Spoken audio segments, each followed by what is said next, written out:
Terima kasih Anda masih bersama kami. Bagi Anda yang baru saja bergabung, kami hadirkan kembali 3 berita utama hari ini. Polisi menangkap 58 remaja diduga anggota geng motor yang kerap berbuat onar di Kabupaten Deli Serdang.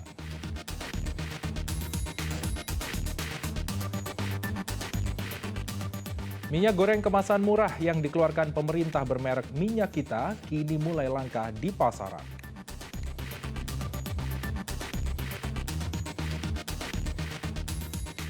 Meski kebijakan PPKM dihapus, namun masyarakat dianjurkan tetap suntik vaksin COVID-19 keempat atau booster kedua.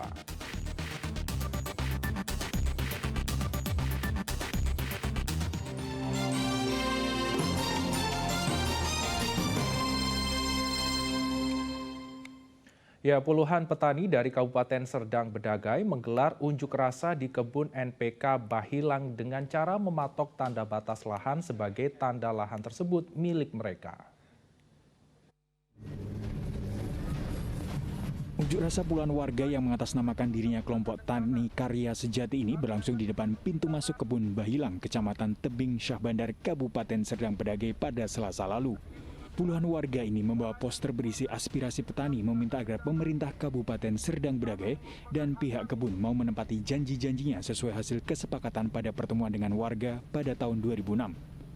Dalam kesepakatan itu sudah ada kesepakatan antara kelompok tani dengan pihak kebun NPK Bahilang yang disaksikan pemerintah Kabupaten Serdang Bedagai beserta BPN Provinsi Sumatera Utara. Dalam pengukuran batas ulang yang biayanya ditanggung oleh kelompok tani dan pihak kebun masing-masing 50 juta rupiah, sementara pemerintah kabupaten senilai 28 juta rupiah. Dalam kesepakatan itu tertuang bila ada lahan di luar hak guna usaha atau HGU akan dikembalikan ke masyarakat. Setelah dilakukan pengukuran ulang, ternyata lahan yang dimiliki oleh pihak perkebunan terdapat selisih ratusan hektar dari HGU. Namun dari tahun 2006 hingga saat ini pihak kebun belum mau menyerahkan lahan kelebihan HGU kepada petani. Hari ini adalah kita mengambil alih atau menduduki wilayah di luar dari yang setelah diukur, di luar dari 1018 hektar. 1018 hektar kami tidak akan mengganggu. HGU kalau mau dikeluarkan silahkan dikeluarkan. Informasinya sampai hari ini belum ada HGU. Untuk itu, kepada pemerintahan Kabupaten Serdang Bedagai, kepada Bapak Bupati, kepada Bapak Presiden Republik Indonesia untuk segera membantu masyarakat dalam rangka memperoleh haknya kembali. Bebaskan masyarakat dari mafia tanah. Humas Kebun Bahilang menyebutkan akan dilakukan pertemuan dengan para petani pada 20 Februari 2023 mendatang. Kita berharap masyarakat juga bisa kondusif karena apa yang dikelola oleh perusahaan itu adalah sudah sesuai dengan HGU dan perizinannya. Pematokan batas dihentikan oleh petani setelah adanya mediasi oleh Camat dan Kapolsek Tebing Tinggi.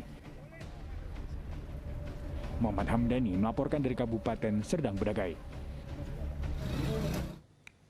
Ya, setelah Presiden Joko Widodo resmi mencabut kebijakan PPKM, pemerintah Kota Medan menggelar rapat koordinasi terkait masa transisi dari pandemi ke endemi.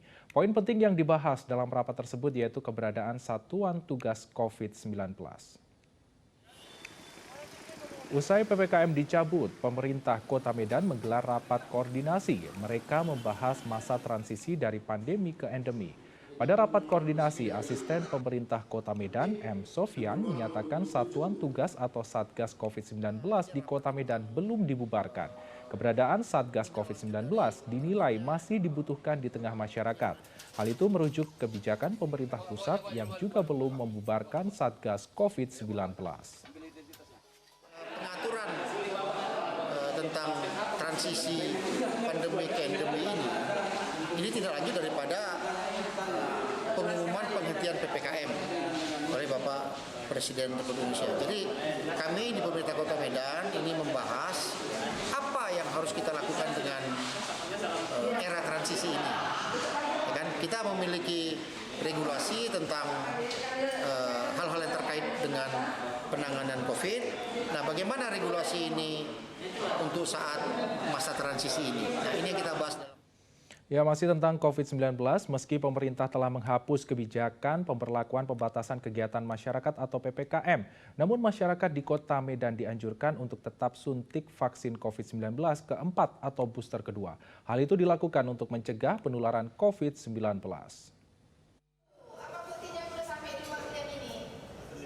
Meski PPKM telah dicabut, namun risiko penularan virus COVID-19 masih bisa terjadi.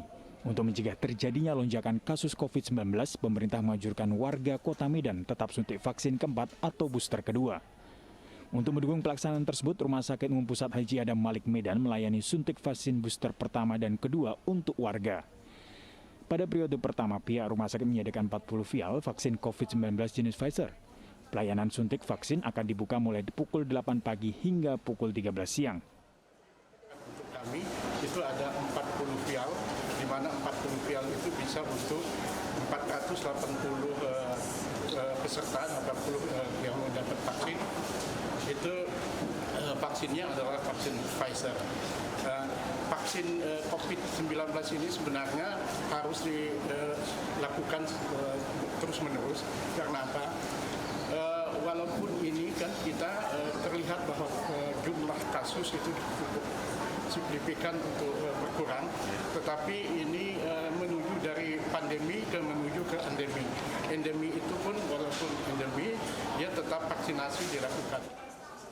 Hingga saat ini, warga yang sudah disuntik vaksin booster pertama di Sumatera Utara mencapai 45%. Tuti Alawiyah Lubis melaporkan dari Kota Medan.